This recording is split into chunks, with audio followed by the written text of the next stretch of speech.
సమ్మక్క సారలమ్మ మహాజాతర కోసం కేంద్ర ప్రభుత్వం తాజాగా 3,70,00,000 నిధులను విడుదల చేసిన ప్రధాని నరేంద్ర మోదీకి నర్సంపేట నియోజకవర్గ ప్రజల తరపున కృతజ్ఞతలు తెలిపిన బీజేపీ జిల్లా ప్రధాన కార్యదర్శి డాక్టర్ గోగుల రాణా ప్రతాప్ రెడ్డి.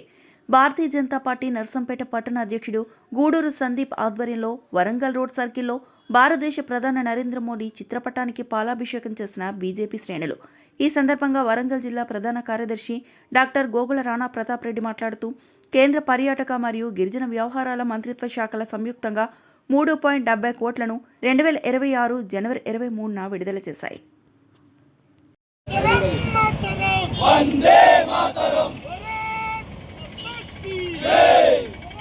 నర్సంపేట నియోజకవర్గంలో మొదటిగా నరేంద్ర మోడీ గారి మన్ కీ బాత్ కార్యక్రమం 130వ కార్యక్రమం సందర్భంగా ఒక దేశ ప్రధాని ప్రజలతోటి మమేకమై ప్రజలతోటి నేరుగా సంభాషించేటువంటి అవకాశం నరేంద్ర మోడీ గారి ద్వారా దొరకడం జరిగింది.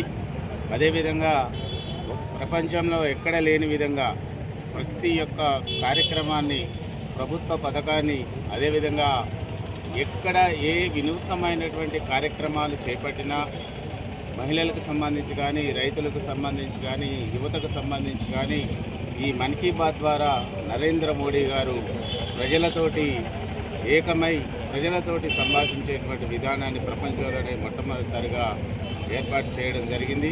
కాబట్టి నర్సంపేట నియోజకవర్గ ప్రజలందరికీ కూడా ఆదివారం రోజు జరిగేటువంటి మన్ కీ బాత్ కార్యక్రమంలో పాల్గొనాలని ఈ సందర్భంగా పిలుపునిస్తూ, అదేవిధంగా మేడారం జాతర గత కొన్ని సంవత్సరాలుగా కాంగ్రెస్ పరిపాలనలో కానీ, అదేవిధంగా బీఆర్ఎస్ పరిపాలనలో కానీ నిర్లక్ష్యానికి గురైనటువంటి విషయం తెలిసిందే.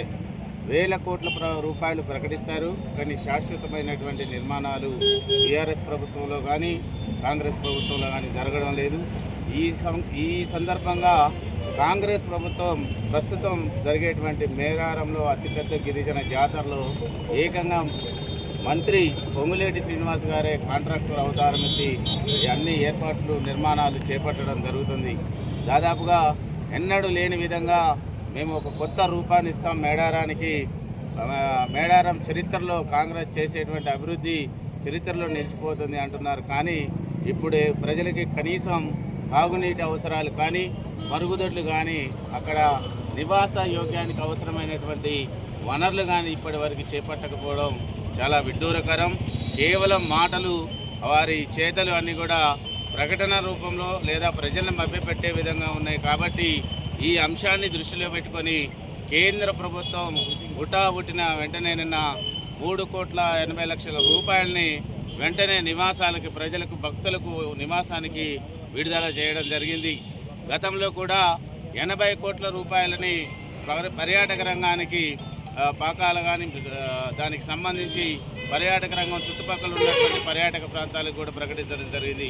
కేంద్ర ప్రభుత్వం అధికారంలో ఉన్నా లేకున్నా వివక్ష లేకుండా తెలంగాణకి అన్ని రకాలైనటువంటి నిధులను విడుదల చేయడం జరుగుతుంది. కాబట్టి ప్రజలందరూ కూడా నిశ్చితంగా గమనించాలని, ఈ విషయాలన్నీ కూడా ప్రజలు పట్టించుకొని కేంద్ర ప్రభుత్వం నరేంద్ర మోడీ గారి నాయకత్వం వైపు ముందుకు రావాలని అందరూ చేయి కలిపి భారతీయ జనతా పార్టీని నర్సంపేట మున్సిపాలిటీలో, తెలంగాణలో కూడా ముందుకు తీసుకురావాలని ఈ సందర్భంగా విజ్ఞప్తి చేసుకుంటున్నాను.